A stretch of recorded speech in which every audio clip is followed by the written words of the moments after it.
All right, welcome back, ladies and gentlemen. This is chapter 13. We're talking about sentencing and the death penalty and other forms of punishment. So, sentence can only happen after someone is convicted. So, if I were to ask you, sometimes I ask this trick question: when someone is acquitted, when do they get sentenced? And the answer is never, because an acquittal results in, that means a not guilty verdict. A not guilty verdict doesn't mean the person didn't actually commit the offense. It just means that the prosecution was unable to prove their case beyond a reasonable doubt, and or possible jury nullification. For instance, jury nullification is a concept of if the jurors feel sorry for the person accused of the crime, then, like, let's say a man commits a premeditated murder of someone who molested his son, and that actually happened in Alexandria. A jury could say, you know what, yeah, he obviously committed the crime. The states proved their case beyond a reasonable doubt, but we just don't feel comfortable punishing this person, so we're going to find him not guilty. There is no such thing as a mandatory verdict. It's a verdict. It's a decision that has to be made no matter what the evidence says. Look at O.J. Simpson. O.J. Simpson obviously committed the crime, at least I think he did based on the evidence, but the jury found him not guilty. Another example could be, let's say Snoop Dogg got arrested for possession of marijuana, which that has happened before, and he's been found guilty of not guilty of various offenses, and he always has a party for the jurors afterwards. So if you find me on Snoop Dogg's jury, I'm going to find the guy not guilty because I want to party with Snoop Dogg. That would be unethical, but you see what I'm saying. You don't actually have to find somebody guilty if you find yourself on a jury. But once someone is convicted, then they get sentenced. That sentence could be anything from a fine, restitution, all the way to the death penalty, depending on what the crime is. All right, so let's talk about. I want to just go over some sociological aspects of sentencing.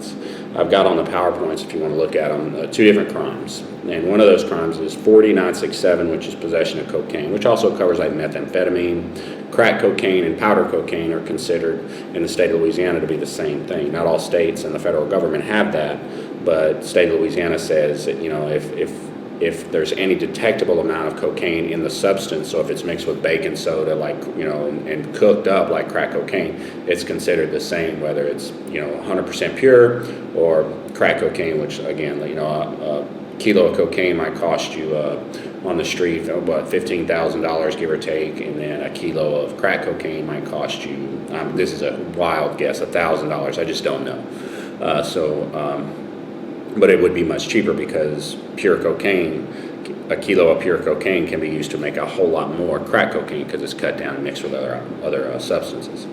Anyway, but if someone is found to be in possession of, not distributing, but in possession of 28 grams or more, if you don't know what 28 grams is, it's an ounce, 1 ounce. So a candy bar, a candy bar is typically 2 ounces, roughly 2 ounces. So a small candy bar would be 28 grams, 1 ounce, and if you possess that much or more of crack, cocaine, I believe methamphetamine falls in there, then under the law, they wrote the law. They don't just write the law and say what you did wrong. They write the law and say this is what you have to do to violate the law, and if you do violate the law and you're convicted, this is a sentence, or this is the punishment that you can receive. Not all punishments carry what's called a mandatory minimum. Like if most laws are written, it says you can receive from 5 to 50 years in prison, or 5 to 10 years in prison, or whatever it is. Like for instance, theft. I can't remember what it goes up to, but if you steal $20 million, you can get significant prison time. But if I remember correct, on Title 1467, which is a theft statute, there's no mandatory sentence. So basically, you could steal $100 million and not go to prison if the judge decides not to put you in prison. Not all crimes are written that way. So the legislature sometimes decides, not only we're going to give the authority, in this case, 4967, possession of cocaine, they prescribe up to 30 years in prison. So 30 years for possession of a handful of drugs. Now, without an extra stipulation in there, the judge could go 0 years or not even probation. It's up to the judge. But in this case, the legislature wrote in and said, we're going to take this seriously. So if someone's convicted of this very serious crime of possession of a handful of cocaine, I'm being sarcastic. And I say I'm being sarcastic. I think it's excessive, or I'm sorry, it doesn't matter if it's excessive. It's not effective, because if you arrest somebody with 28 grams of crack, and I want to buy crack from that guy and he's my drug dealer, guess what? I go to the next guy who's got more than 28 or whatever amount of crack I want to buy. And so it was a good idea, we'll say, or the intentions at the time were noble, but it didn't work, so it's time to stop. If you were sitting at home and you had a leaky pipe and you decided, well, let me call, Acme Plumbing to come fix my leaky pipe, and you gave him $500 to fix your pipe, and the next day your pipe was still broken. Would you call him back and give him another $500? Would you do that every year for 40 years, going on half a century? Well, that's what we've done with the drug war, and pay the same guy the same amount, expecting a different outcome. It just didn't work. So anyway, I know me, I would maybe pay the guy once and then give him my money back and find somebody else to fix it. Try something different. The definition of insanity is trying the same thing over and over again and expecting a different outcome. So anyway, the legislature wrote this law, and they wrote it not less than 5 years, no more than 30. And then they put that magical statement in there that says this sentence cannot be suspended, deferred, withheld. They cannot be eligible for probation or parole prior to serving the minimum sentence prescribed by the law, which is 5 years. So if you are convicted of being in possession with a handful of one of the prescribed drugs in this law, you must do 5 years in prison, not a day less. So anyway, that's some serious time, and you would think, well, that's a serious crime that they've committed. That's a lot of drugs. Some people might say most people don't use 28 grams of crack in a day, so it's probably a dealer, and that's understandable that it's a serious crime. But let's put it in context. So you take all those people who've got 28 grams of crack, and you put them all in jail, and they must serve a minimum of 5 years. That's the law. That's the law. They cannot get out early by statute. And then you say, well, that's, some people will say that's a good idea. I say it's not a good idea, and this is an opinion. You can disagree with me if you like. The reason I say it's not a good idea, because if you jump to the next slide with me, or I'll talk about it, forcible rape. Rape is forcing a man or woman, but I'm gonna focus on a man. Most rapes are committed by men. A man forcing a woman into sex, putting his hand around her throat, pulling out a weapon, saying, if you don't, if you resist, I'm gonna kill you, I'm gonna shoot you, I'm gonna stab you, and forcibly penetrating her against her will. That's forcible rape. That's what the statute is. I think the law has actually been changed, the name of it, to second-degree rape. But you see what I'm getting at. You're thinking, oh, that's a very serious crime. That person ought to go to prison. And if you read the law, you'll see that they can do up to 40 years in prison. Well, that's actually 10 years more than possession of this. And 30 and 40 years to me are comparable, but that's the maximum sentence allowed. So you think, oh, well, rape requires more time, so it's treated more seriously, when it's actually not. Because, we talked about that mandatory sentence. A judge without a mandatory sentence could sentence a rapist to no time in jail. But luckily, in this case, the legislature did put in a mandatory minimum sentence. But that mandatory minimum sentence is 2 years. So by statute, written in the law, it says, if you possess a handful of cocaine, you actually have to do, by law, required more time than a rapist. So when it comes time, let's say there's a budget cut in the prison system, and they look at it, and if you don't think budget cuts influence how many people are in prison, how many people get let out and when, you're delusional. So let's say the budget gets cut, and they say, we got to let 20% of our prisoners out. Well, we got 1,000 rapists, and we got 1,000 people who are in possession of 28 grams or more of crack cocaine. Again, these are nonviolent offenders. And who do you got to let out first? Well, you have to let the rapist out first, by law. You have no other choice in the matter. The rapist gets out before the person who possesses crack cocaine. So anyway, there's a lot of political aspects to this. I've actually written I wrote an article years back. There was a gubernatorial candidate who said that the idea that releasing nonviolent drug offenders was a terrible idea, even though most criminologists, including myself, would support it. A jail cell is not a place to treat the drug problem. I call that politician out and say, you know what? If you fight this, you like drug dealers. I'm sorry, you like rapists, because look, that's who we have to let out to make room for these drug criminals. And you disagree or not, I would rather let every single nonviolent drug criminal out before the first rapist. That's because I believe it's a more serious offense, and we should not be prioritizing somebody with a handful of drugs versus somebody in prison for rape. Now, I'm oversimplifying things, but look, if you read the law, that's what it says. 2 years for rape, 5 years for drug possession. That's unacceptable, in my opinion. All right, moving on. A sentence that is disproportionate to the offense is considered unconstitutional. It's a violation of the Eighth Amendment right against cruel and unusual punishment. So therefore, if you write a law that says you can't spit on the sidewalk and you're going to do 25 years for that, well, that's going to be considered cruel and unusual punishment. Obviously not going to hold up. A somewhat famous case in Louisiana that came up with that, the U.S. Supreme Court, I believe in 2007, decided that putting someone to death for rape of a child under the age of 12 was cruel and unusual punishment. For whatever reason, they said somebody has to die, essentially, before somebody has to commit a murder before they can be executed by the state. So Louisiana did have a law, still does have a law on the books saying that execution is available for someone who commits a crime of rape of a child under 12, although it is not enforceable. And you might ask, well, why is it still on the books if it's not enforceable? It's still on the books because maybe the Supreme Court changes their mind and we can put it back in place, whether you support it or not. And another reason to get rid of a law, a politician has to go in and say, hey, I want to get rid of this law. Well, what politician in his right mind is going to walk in and say, hey, I want to get rid of a law that severely punishes child rapists? But it's not going to happen. So that law is going to stay on the books. They might either put a rubber stamp on it or a caveat, a warning saying it's unenforceable, but it's going to stay on the books. I can't think of a single politician that might try to move it. It's already been technically removed, or at least held unconstitutional under the right of judicial review. It's unenforceable, so it doesn't need to be removed.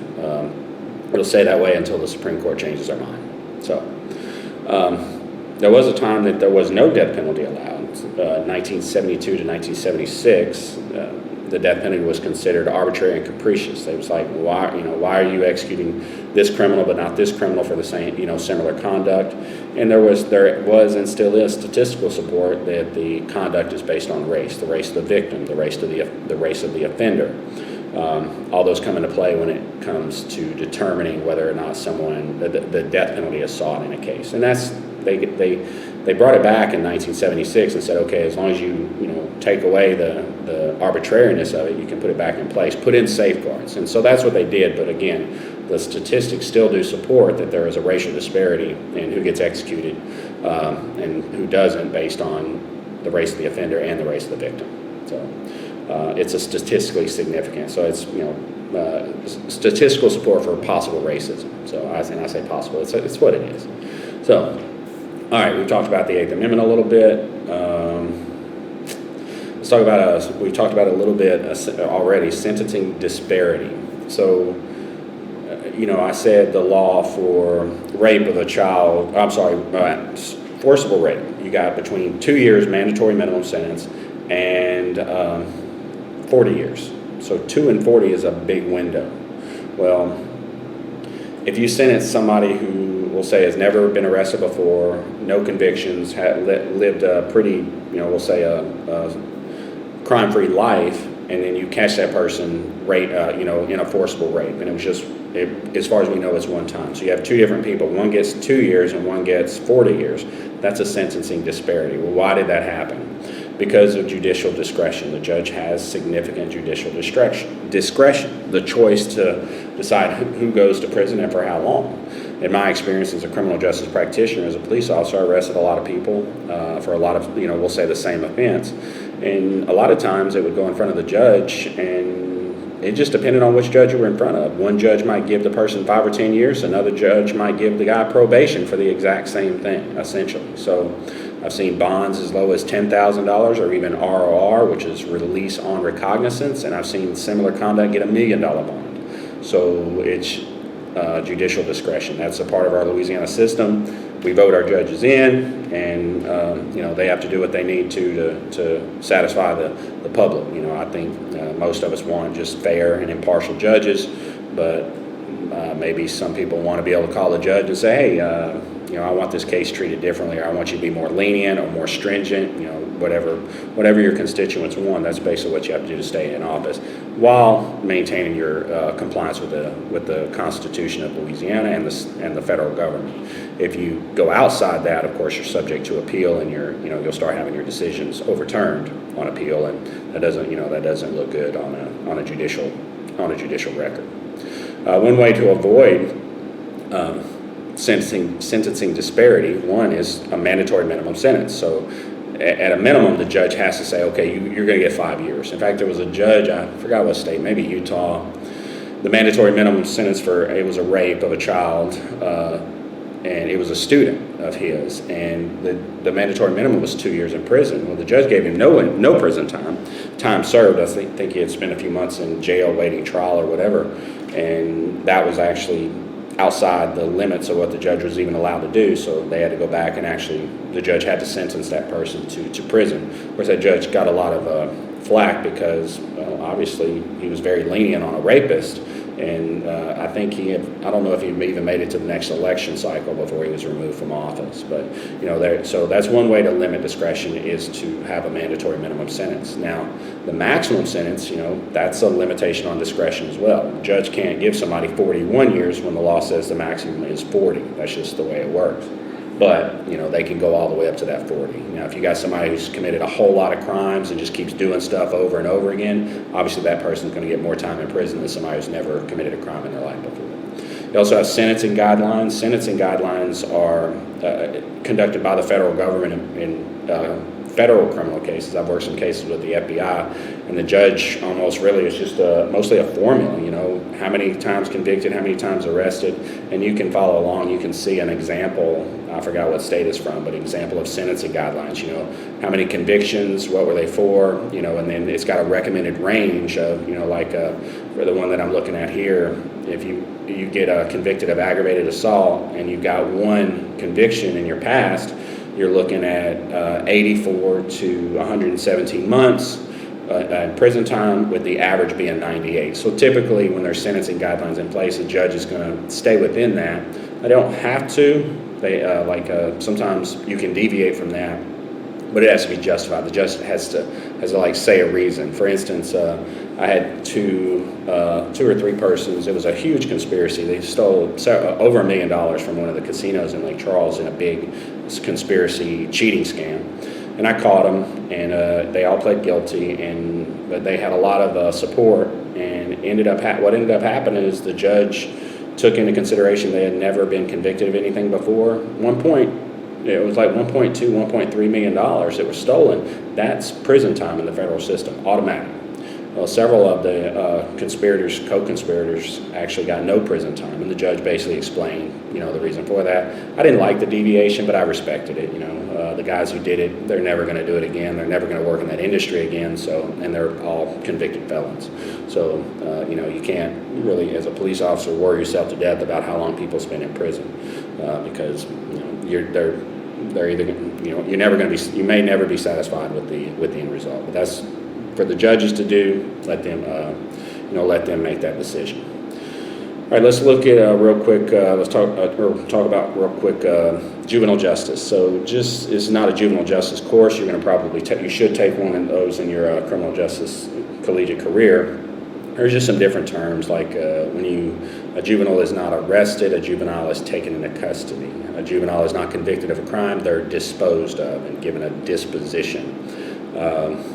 And the state act is called parens patri, where the state acts as a parent for the child. So, there was a time where everybody said, well, these juveniles aren't treated hard enough, and so states started treating juveniles much more harshly.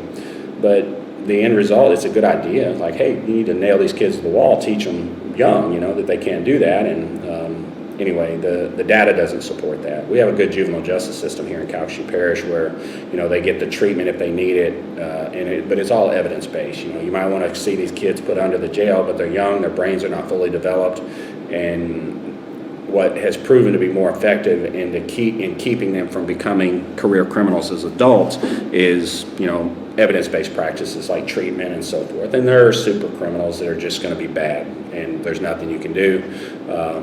You may not be able to identify them, but they're gonna move on as adults in the criminal activity. But it's very difficult to just put a kid in prison for life. They're gonna get out at some point. So evidence-based practices would encourage using drug treatment, using even shoplifting treatment. You've got rich kids committing shoplifting. Well, in Calcasieu Parish, they have a shoplifting treatment program that's immediate. But you might even see, like in an example I was given in Calcasieu Parish, where they brought the kid in for stealing, shoplifting, gets arrested, and the police, they arrest people. That's what they do. Or take the child into custody, bring them to the juvenile detention center, and let them decide what to do. And they decide maybe release them at that point with a ticket, whatever, or give them the immediate start of the counseling program for shoplifting. But they've had cases where the kid comes in, it's like, why are we shoplifting? Well, and a little further inquiry with a counselor, turns out they were being molested at home, and next thing you know, dad is getting arrested for molestation. So it might be they may be acting out. Yeah, it's still a crime, but I think the better outcome there is to identify the underlying behavior that's causing the seeking of attention through criminal activity and putting a real bad person in prison. So anyway, you try not to be so rough on juveniles because again, their brains are not fully developed, and they're treated differently by the criminal justice system. Even Louisiana has accepted that and moved the juvenile rate. It was 17 in Louisiana, now it's 18. So we treat them differently. Of course, we still have the option, even a 15, 16, 13-year-old, they can be transferred to adult court. That's okay, and treated like an adult, but that's an individual decision, not a decision made by, it's an individual transfer decision, not automatic. So, but when they turn 18, they're an adult, and that's the end of it. All right, criminal sentences, they fall into 5 categories. You've got the most severe, which is the death penalty. It requires the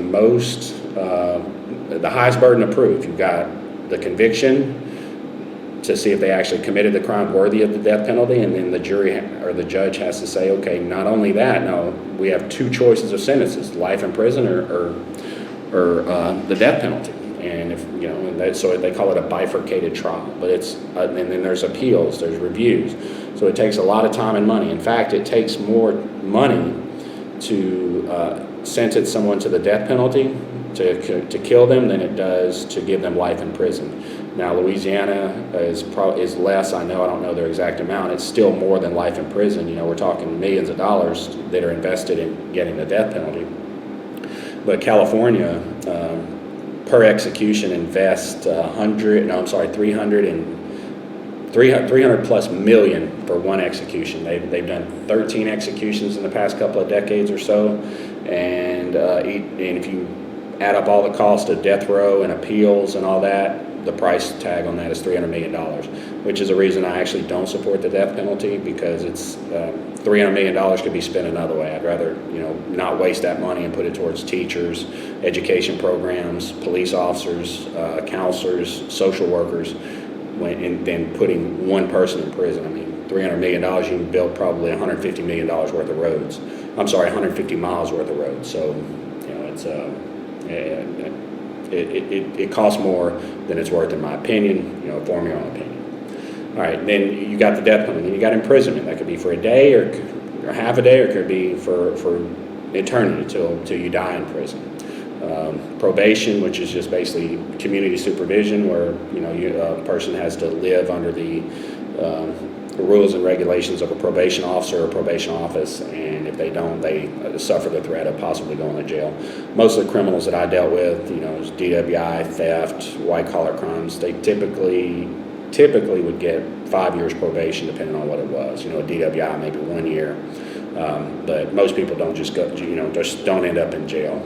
Sometimes the people think, well, everybody should go to jail, and if you did that, you wouldn't have any room we already don't have room in the jail, so you'd really not have any room in the jails.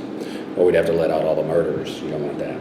Intermediate sanctions, things like house arrest, electronic monitoring, those are intermediate sanctions. And then finally, the most common is fines. Like if you don't wear your seatbelt or you exceed this posted speed limit, you're committing a crime, and the penalty for that is 20 years in jail. No, it's usually a fine. If you don't pay your fine, then you might go to jail. But fines, forfeiture, and restitution, let's understand the difference between those. They're all money. A fine is money. It's paid to the state. You tell the state, the state tells you owe us money for committing this crime against society. So, for instance, if I punch somebody in the face, then that's a crime and that's illegal. So they're going to make me pay, we'll say, a $500 fine to the DA's office. Then let's say but then you also have restitution. So let's say the person I punched in the face had a broken nose and had to go through surgery and spent $10,000. Well, I have to give them $10,000 under restitution. That's not a civil suit. That's actually restitution assigned by a criminal court, and there could also be a lawsuit as well. So you got fines and restitution. Fines go to the state, restitution goes to the victim. I think the victim is more important, but typically you will not find a district attorney's office that goes after restitution harder than they go after fines, because fines go to their own office, that keeps their own paychecks, and restitution goes to victims. And to me, victims are more important, but the reality is that's just not how it works in the real world. So forfeiture is something different. Forfeiture is when let's say you rob a bank, or better yet, you're a drug dealer and you get convicted of drug dealing and you made $20 million drug dealing. Well, they're not just going to let you keep that money. Those are proceeds from criminal enterprise, and so that's subject to forfeiture. So if you bought a house with it, even if you put it in your mama's name, they can take it as long as they can track it. If you bought a car with it, they take the car. If you've got a bank account with $10 million in it and they can show by probable cause or preponderance of the evidence that it came from criminal activity, they can take that away. Now that's different from stealing. If I caught somebody who stole something and I got it, they had to give that up.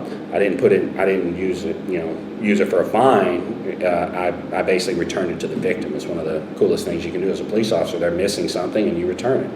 A close friend of mine who recently got to return somebody's bulldozer, a $75,000 or $100,000, whatever it was, bulldozer, and it was stolen. How do you steal a bulldozer? Well, they did it, so they ended up finding out. But again, forfeiture is the money that you made off of your criminal enterprise, so that it can be subject to the government taking it. One way to avoid that is actually put a debt on the let's say you buy a house with drug money. Well, if you go to the bank and borrow money on the house, the bank, they're pretty strong in the legislature. They had the law to cover them. So the only way to take that money, take that house, the bank is not going to be sitting there high and dry. The police have to actually pay the bank off. So if they're not willing to do that, whether it's a car or a house, then that is not subject to forfeiture. Basically, you can't take it. So because the suspect doesn't own it, actually the bank owns it. If you live in a house right now and you're paying a mortgage on it, the bank owns your house. Just like if you're living in a house right now and you're paying rent, you don't own it. It's your house, it's your home, it's protected constitutionally, but you don't own it. Your landlord owns it. Okay. Not going to talk anymore about the death penalty. There was a time, we had a time in the past where prisoners were considered slaves of the state. In fact, it was a specific effort in the elimination of slavery. They still needed slave labor, so all you had to do was just go arrest people, and mostly minorities, for whatever crime you wanted to. You could just make it up because the all-white jury is going to convict them, and then you put them in jail, and they could be used as slave labor or as hard labor, or whatever you want to call it. So it was another way to extend slavery without slavery still being legal. So, but they were considered slaves of the state. They said, let the prison guards or the prison warden, he's going to handle that. It's not our problem. They shouldn't have done what they did. They're in prison, so do whatever you want to with them. Well, now prisoners actually have constitutional rights, so no more cruel and unusual punishment, no more slave labor. There's a lot of rules in place, so that's the old way of thinking versus the new way of thinking again. But I think that's a positive step in the right direction, because it wasn't fair that people of color, especially black people, after the elimination of slavery, are getting put right back in the same fields to work under their prison conditions versus and they may or may not have actually done something wrong. So, types of sentences. You have determinate versus indeterminate sentencing. So a determinate sentence is, I sentence you to 25 years in prison. That's determinate. An indeterminate sentence is, I sentence you from 25 to 50 years in prison. Well, that's an indeterminate amount of time, other than the first 25 years, of course. So just understanding that indeterminate period of time, that person may be released. So, I sentence you to an indeterminate period of 15 years in prison. Well, good behavior, they could be out in 1, 2, whatever, 3 years, whatever that state's rules are. So, just because it says that doesn't mean they're actually going to spend that much time in prison. You have concurrent versus consecutive. So let's say, like, I arrest a guy, I used a confidential informant, wire, a wire, a recording device, video cameras, all that, to go buy drugs. Well, I bought drugs from this drug dealer 3 times and recorded it 3 times. So I charged him with 3 counts of distribution of a controlled dangerous substance, CDS, prescription medications. And they sentenced him to 15 years to be served consecutively. Consecutive means 15 years, 15 years, 15 years. If you're good at math, that's 45. If they would have sentenced him to serve those 3 convictions concurrently, it would have been 15 years total. But they did 15 and 3 15-year sentences, so he got sentenced to 45 years. And I am not saying that because I'm proud of it, because actually it was kind of confusing because I bought drugs from him 3 times, and you could fit all the drugs in the palm of my hand. It was 2 pills, 3 pills, and 3 pills on each separate occasion, so a total of 8 pills. The total price was roughly $300, $100, and he got 45 years in prison. So I feel like that prison space for those 45 years would be better reserved for somebody who committed a more violent offense.